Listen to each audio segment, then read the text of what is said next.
kasih kepada Bu Yuni sudah memberikan kami para CGP untuk diberikan kesempatan melakukan wawancara mengenai pengambilan keputusan dalam dilema etika.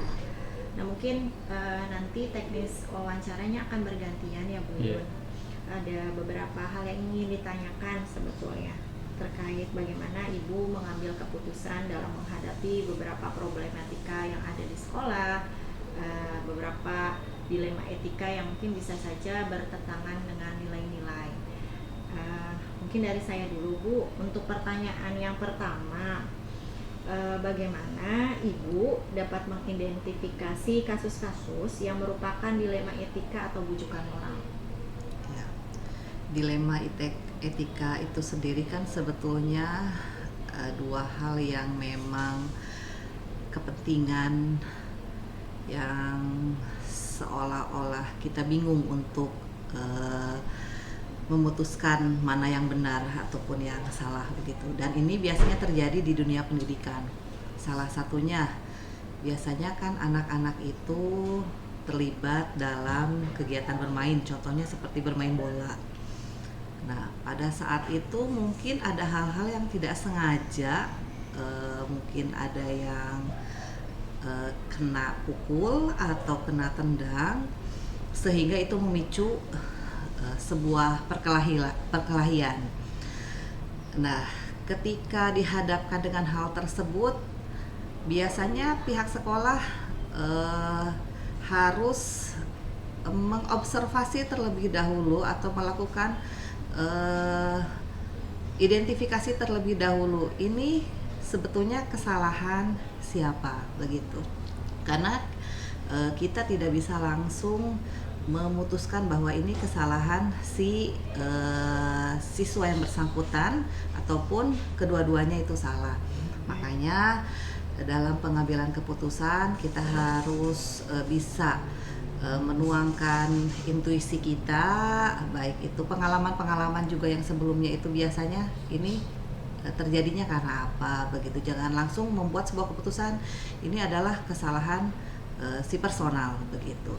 Jadi tetap harus ada observasi lebih lanjut karena itu akan memberikan dampak untuk jangka panjang ke depannya jika kita salah dalam mengambil sebuah keputusan. Tentu saja harus ada identifikasinya. Iya Ibu, terima kasih. Berarti memang dalam mengambil keputusan banyak hal-hal yang harus dipertimbangkan gitu. Betul. Ya, melakukan pengamatan terlebih dahulu, apakah nanti akan berdampak jangka panjangnya, ya Pak Ain ya. Nah, seperti itu. Mungkin barangkali pertanyaan kedua dari Pak Ain. Oke, untuk pertanyaan selanjutnya Bu. Nah, menurut Ibu, bagaimana Ibu menjalankan pengambilan keputusan di sekolah, terutama untuk kasus-kasus di mana ada dua kepentingan yang sama-sama benar atau mengandung nilai kebajikan?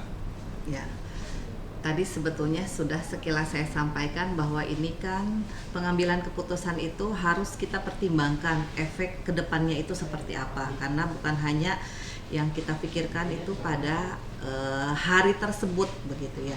Jadi tentu saja pengambilan keputusannya harus dirasa adil dan transparan terhadap hal-hal yang memang akan kita putuskan nanti, dan tidak bisa kita ambil keputusannya secara subjektif. Tentu harus melibatkan banyak pihak yang terlibat pada saat itu.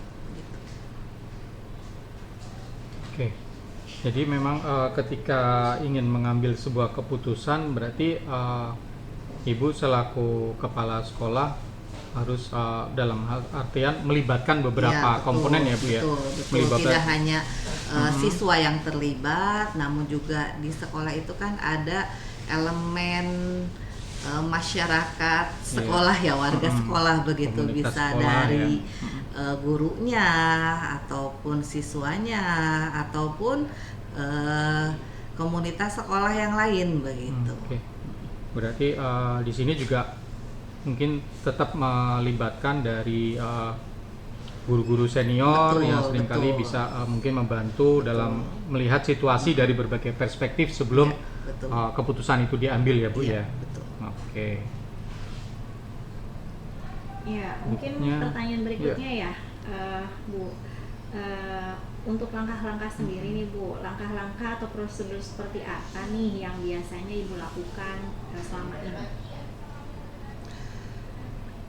Langkah pertama pasti kita harus mengidentifikasi sebuah permasalahan yang tadi sebetulnya sudah kita bahas ya.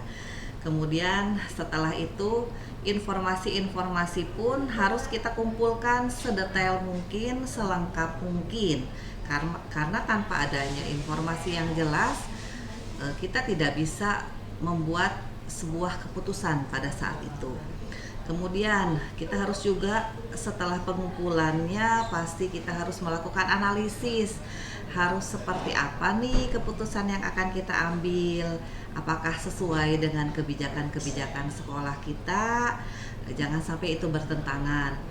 Dan satu hal lagi, pasti harus melibatkan banyak orang begitu. Itu tim kita itu di sekolah bukan hanya guru, bukan hanya siswa, tapi juga ada banyak hal, ada banyak orang yang bisa kita libatkan. Salah satunya tadi Bapak Abdul Rahim sempat menyampaikan kita bisa melibatkan guru-guru senior untuk pengambilan sebuah keputusan. Jadi intinya supaya tidak ada kesalahpahaman ataupun kesalahan yang menjadi rancu ya dari pengambilan keputusannya, bukan berarti ini adalah hasil keputusan subjektif, melainkan hasil keputusan bersama. Iya, luar biasa Ibu. Ini ya sudah sistematis ya Pak Aim ya. Mungkin selanjutnya Pak Aim pertanyaannya. Mungkin menyambung tadi Bu, menyambung apa langkah-langkah yang Ibu ambil itu tadi saya menggarisbawahi bahwa mungkin bisa ditambahkan apa namanya ketika mengambil keputusan ini juga mempertimbangkan keseimbangan ya Bu ya, keseimbangan antara hak dan kewajiban dari pihak-pihak yang terlibat seperti itu ya Bu ya. Oke. Nah, mungkin untuk pertanyaan selanjutnya Bu, hal-hal apa saja yang selama ini Ibu anggap efektif dalam pengambilan keputusan pada kasus-kasus dilema etika Bu? Pasti yang namanya sebuah keputusan itu harus adanya komunikasi, dan komunikasinya bukan hanya dua arah, tapi memang harus terbuka ya. Kita di sini punya tim manajemen, kemudian ada juga tim guru dan juga tim yang lain begitu. Jadi tentu saja itu harus kita lakukan dialog secara terbuka, atau bisa mungkin pada saat itu dilaksanakan misalkan ada kejadian pada saat hari tersebut, penyampaiannya harus kita selesaikan di saat itu. Mungkin bisa dilakukan kiranya mungkin briefing mendadak mungkin saat itu untuk melaksanakan kegiatannya. Dan mungkin juga bisa melakukan pendekatan berbasis konsensus. Mengapa itu harus dilaksanakan?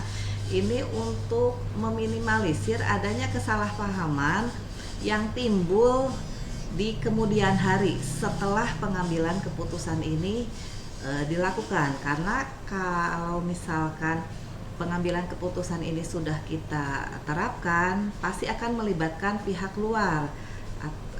Salah satunya adalah mungkin orang tua yang terlibat, atau pihak-pihak yang lain begitu. Makanya tentu saja ini harus kita pertimbangkan dengan semaksimal mungkin gitu.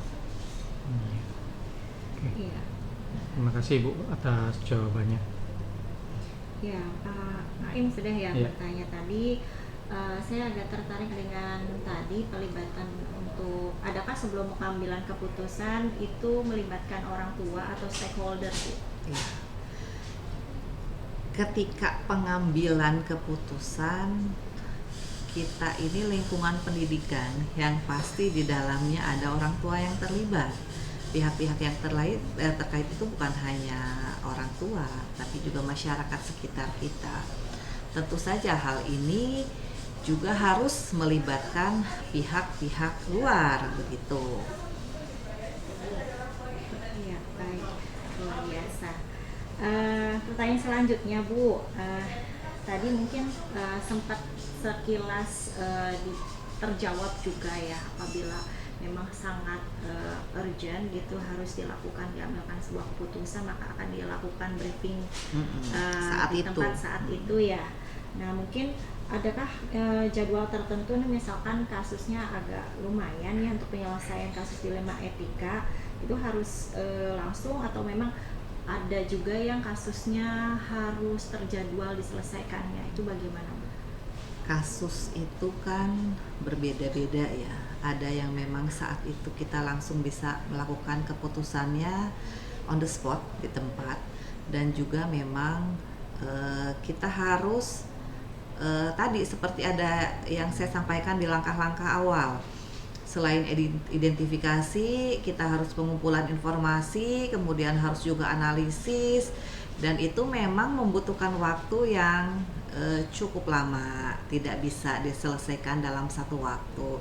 Tentu saja karena ada tahapan-tahapannya, memang harus ada waktu yang kita buat jadwal secara khusus begitu ya. Baik itu koordinasinya melalui pihak sekolah kepada orang tua ataupun kepada masyarakat lain yang terlibat di lingkungan sekolah gitu. Oke, ya. Terima kasih, Bu. Berikutnya tadi di awal itu Ibu sampaikan melibatkan beberapa komponen ya, Bu ya. Nah, ini ada pertanyaan, adakah seseorang atau faktor-faktor apa yang mempermudah atau membantu Ibu dalam pengambilan keputusan dalam kasus-kasus dilema etika? Sebetulnya jika melibatkan stakeholder atau orang tua, itu sebetulnya salah satu tantangan juga.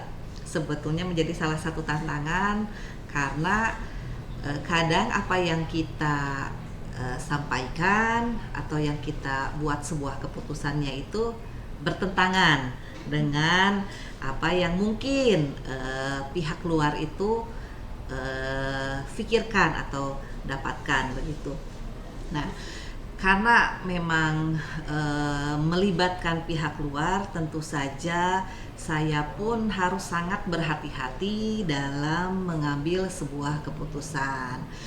Oleh karenanya sekali lagi saya sampaikan, apapun itu keputusannya harus melibatkan pihak-pihak yang terkait.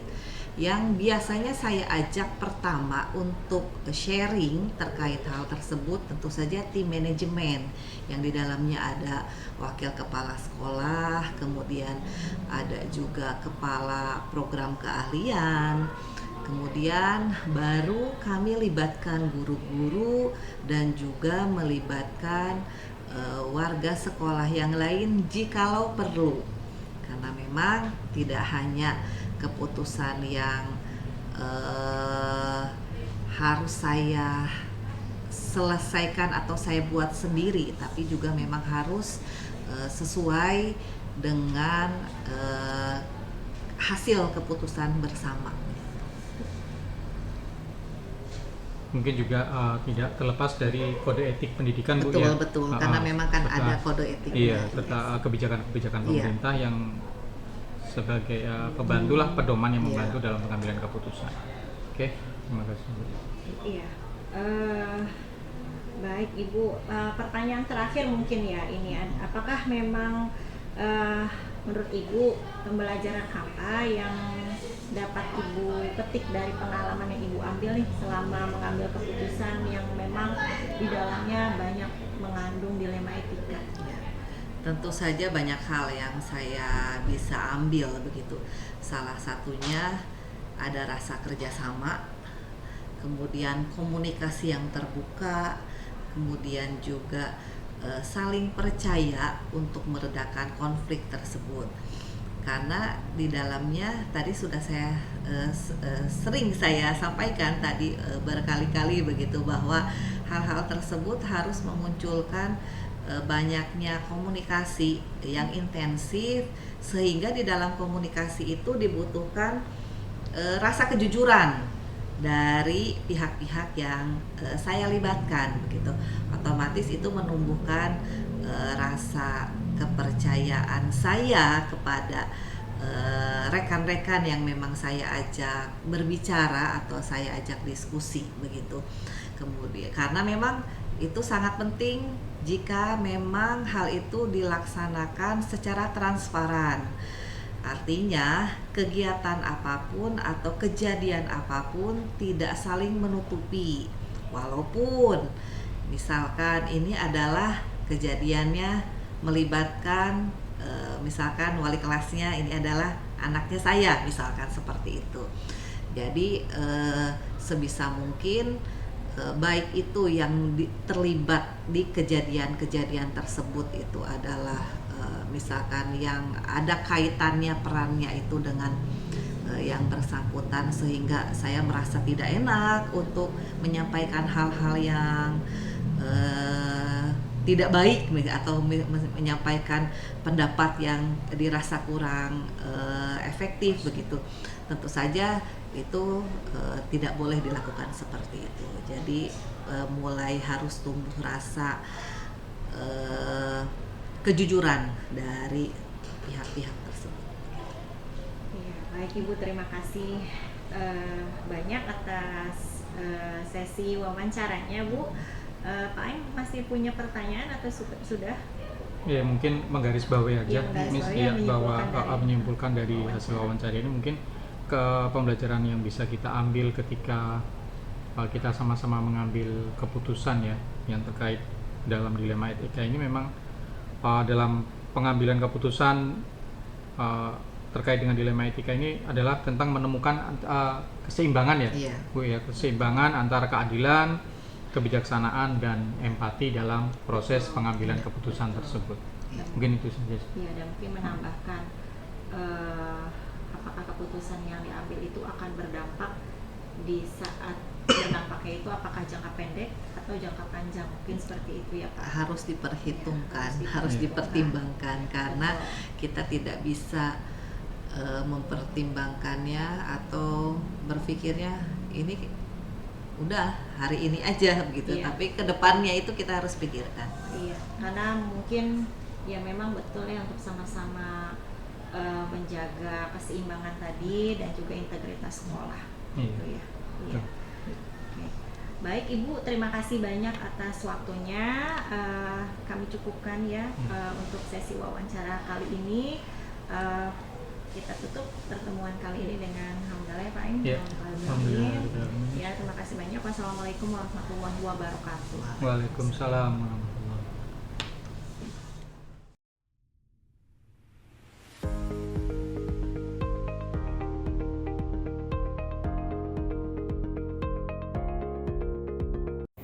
Terima kasih peserta CGP. Berkaitan dengan pertanyaan ini, ada dua hal yang ditanyakan. Yang pertama adalah apa itu dilema etika dan apa itu rujukan moral yang saya pahami. Dilema etika itu adalah sebuah keadaan di mana ada sebuah kasus katakanlah ini sama-sama memiliki nilai kebenaran. Cuma kita harus memilih salah satu di antara satu itu. Semua benar, apa yang harus kami lakukan? Bapak Ibu yang saya hormati, untuk SMK saya, SMK Negeri 1 Cirebon tentunya, kami memiliki SOP untuk mengambil sebuah keputusan atau kebijakan yang berkaitan dengan apapun termasuk di dalam dilema etika, di mana kami memiliki semacam departemen khusus untuk menganalisis itu. Kami memiliki organisasi khusus, katakanlah seperti itu, tim khusus yang berkaitan dengan itu. Contohnya adalah dalam konteks kemarin ada guru kami mengalami kendala dapat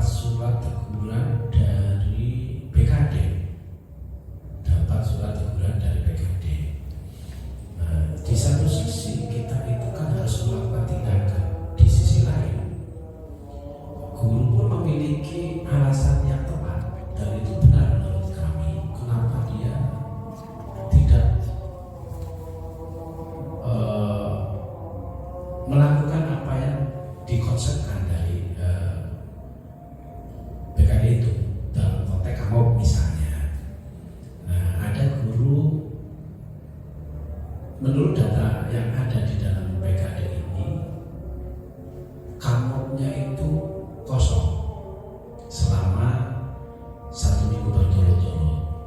Ternyata setelah kami konfirmasi guru tersebut, ini dia absen, tapi dia usaha absennya. Dia sudah konfirmasi ke kepegawaian, tapi putus ternyata komunikasinya. Nah ini kan dilema etika sebenarnya, dilema etika. Benar bahwa kita harus menindak seperti itu, tetapi di sisi lain bahwa ini juga benar si guru tersebut karena ada sesuatu hal. Ini oleh sebab itu kita harus melakukan kompromi, kemudian kita melakukan semacam skala prioritas. Seperti itu Bapak Ibu yang saya hormati, sehingga sekolah ini mengambil sebuah keputusan yang berkaitan dengan dilema etika adalah pertama sesuai dengan SOP yang berlaku. Tidak boleh melanggar regulasi yang ada. Itu yang pertama. Yang kedua adalah melakukan analisis kasus itu. Saya kira itu dulu. Terima kasih.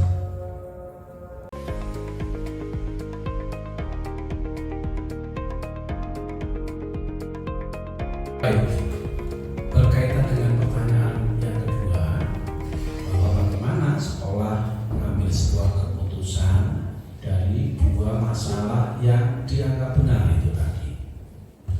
Kami melakukan langkah-langkah yang sudah digariskan oleh SOP yang sudah kami lakukan, kami bentuk. Pertama, tentu setelah melakukan identifikasi masalah, kemudian kami mengumpulkan semua manajemen, karena kami SMK 1 mengedepankan pola manajemen berbasis sekolah atau MBS, manajemen base school, sekolah berbasis manajemen bersama, sehingga masing-masing komponen itu mengetahui masalah yang terjadi, di mana setelah kami identifikasi dan kami diskusikan bersama-sama dalam tim yang pas itu, keputusan yang diambil dalam sebuah tim ini yang kemudian akan kami ambil. Karena itu keputusan kepala sekolah adalah keputusan bersama, keputusan sekolah. Ini yang biasanya kami lakukan, sehingga biasanya dari hasil itu mungkin dibahas juga skala prioritas dari apa yang akan diambilnya. Saya kira itu Bapak Ibu yang saya hormati. Terima kasih.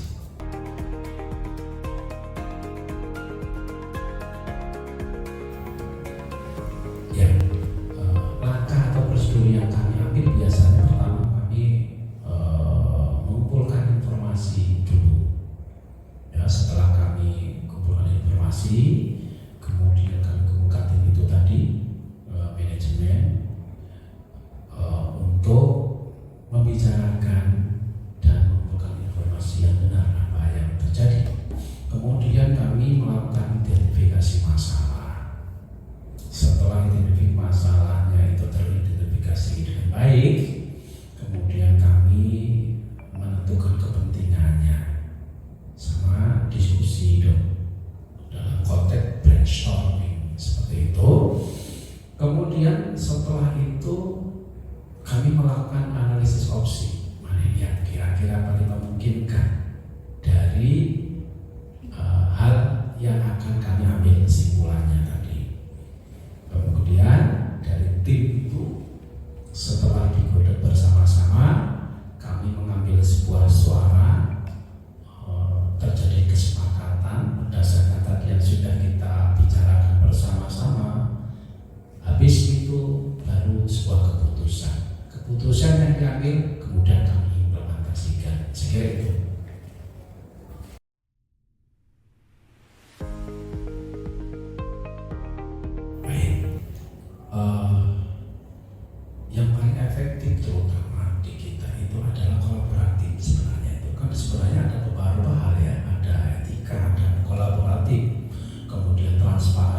terapkan semuanya itu, empati, kemudian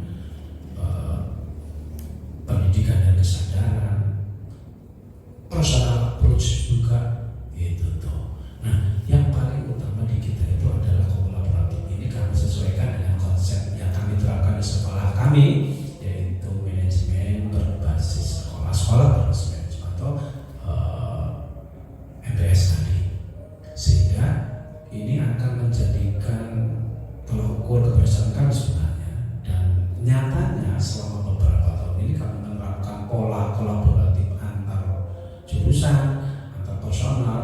Ini menunjukkan kualitas yang signifikan dari sekolah kami, dan cenderung masalah-masalah yang terjadi di sekolah kami bisa diselesaikan dengan baik karena ada kolaborasi tadi. Saya kira itu.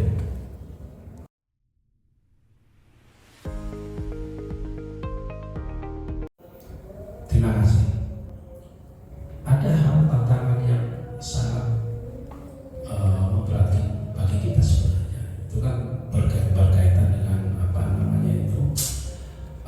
nilai ya, tantangan nilai, tekanan nilai, yaitu tekanan dari pihak tertentu. Ya, ini yang menjadi masalah kita.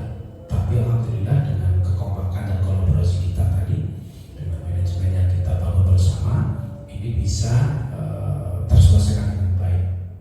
Tekanan yang paling utama adalah tekanan dari pihak luar, eksternal, eksternal, terutama dari teman-teman LSM. Ya, contoh kasus adalah konteks PPDB, itu tekanan luar biasa dari luar. Tapi alhamdulillah dengan kekompakan kolaborasi kita, semuanya bisa kita atasi bersama dan keren prestasinya. Saya kira itu.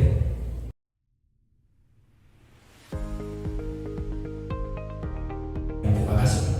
Tentu kami memiliki SOP dalam menyelesaikan berbagai permasalahan, dan berkaitan dengan itu juga tentu kami memiliki penjadwalan dalam menyelesaikan permasalahan tersebut.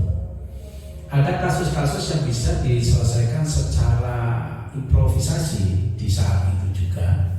Itu kalau kasus-kasusnya tidak signifikan ya, tetapi kalau kasusnya signifikan, tentu kami memiliki SOP yang sudah ditentukan oleh sekolah. Kita melakukan identifikasi dan pengumpulan informasi, kapan kemudian kita melakukan penjadwalan untuk diskusi, kemudian kapan kita melakukan diskusi terbuka, kapan kita melakukan analisis opsi-opsi dari sebuah permasalahan itu, kemudian kapan kita ada waktu untuk refleksi, kemudian kapan ada waktu untuk pengambilan keputusan, kapan waktunya implementasi, kapan kita melakukan evaluasi dan umpan balik. Semua itu ada jadwalnya, dijadwal oleh tim, dibuat bersama-sama oleh tim sesuai dengan SOP. Saya kira itu, Bu.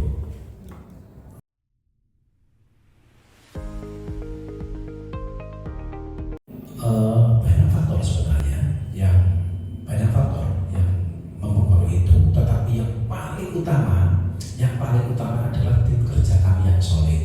Ini yang kami bersyukur dalam konteks bekerja di lingkungan SMK Negeri 1 Cirebon.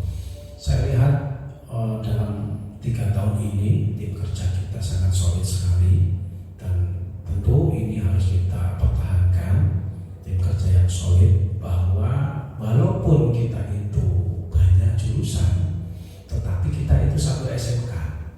Walaupun kita memiliki perbedaan karakteristik, tetapi kita satu keluarga.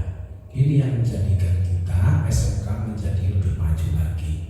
Sekali lagi, ada banyak faktor yang mempengaruhi, tetapi yang paling utama adalah soliditas tim kita. Terima kasih.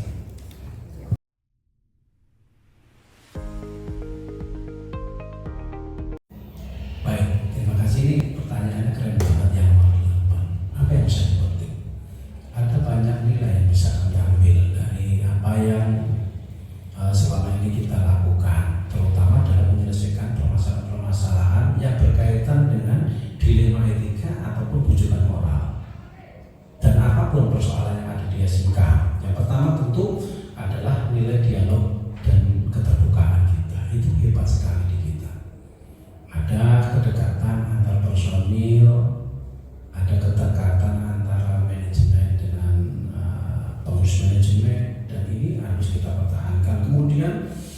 kita mengedepankan pentingnya empati, bahwa empati itu yang paling berpengaruh di kita. Kita karena mungkin kita orang Jawa, karena sakit satu ya sakit semua, senang satu ya senang semua, maka dari itu kita mengadakan moto yang penting bahagia itu sebenarnya untuk membangunkan rasa empati kita, itu yang paling utama. Kemudian hal yang menjadikan penting bagi kita adalah masukan yang terbuka atau keterbukaan terhadap masukan. Jadi masukan dari siapapun itu sangat penting dan kita open terhadap semua masukan, walaupun dari tukang becak sekalipun. Maka dari itu kita ada PPID, kita membentuk PPID departemen sendiri yang memang memiliki kanal-kanal untuk orang lain memberikan masukan. Kemudian kita sering melakukan refleksi dan evaluasi. Ini nilai yang keren juga, dan ini penting untuk bisa menunjang nilai-nilai kebajikan yang tadi. Kemudian yang paling utama juga adalah pengembangan keterampilan manajemen kita. Dari manajemen itu baik manajemen gurunya, manajemen tenaga pendidikan, bagaimana semua hal yang berkaitan dengan kepersekolahan ini harus meningkatkan pengembangan keterampilannya. Saya kira itu, dan yang paling utama sekali adalah tadi kekuatan kolaborasi kita. Nilai itu yang paling penting. Terima kasih.